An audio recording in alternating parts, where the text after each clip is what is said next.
Hey, everybody. It is home for the holidays. This edition is setting boundaries from toxic family members. And, as you think about your family systems, family of origin, any trauma, any dysfunction within your family, there's always going to be somebody, whether it's that one uncle, maybe both caregivers, siblings, whatever that is.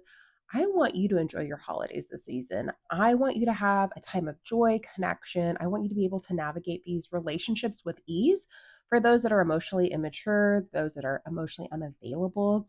If you know, you probably already know this. I mean, it's one of the most trending topics I've seen lately about narcissistic family systems. And so I'm going to give you 3 tips for the holidays.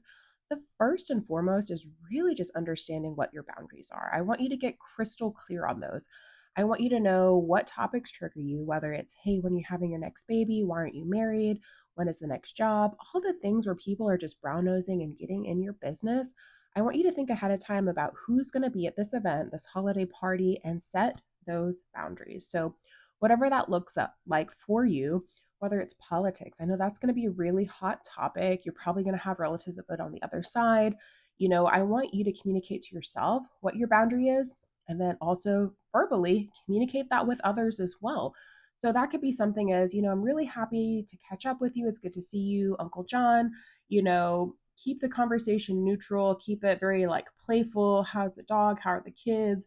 Blah, blah, blah. That gives you control of leading the conversation. Also, your body language, right? Like if you're facing them, if you're turned away, if you're looking at other things, you're like, hey, I need to go, I need to get a drink refill.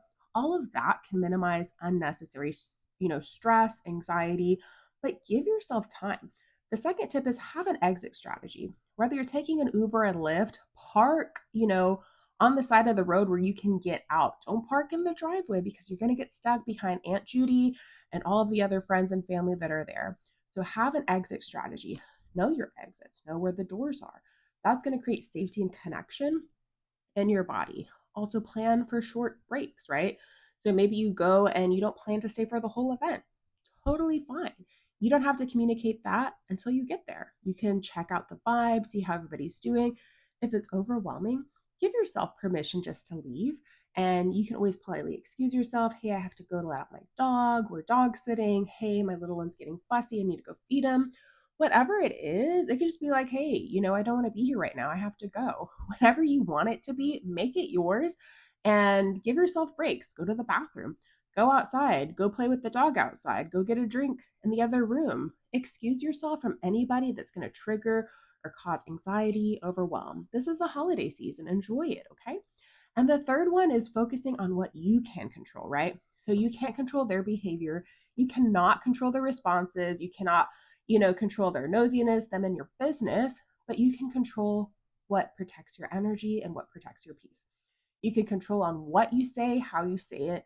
You can control on who you interact with and how often. You can also control, your timing there, whether you stay long, whether you leave, whether you excuse yourself.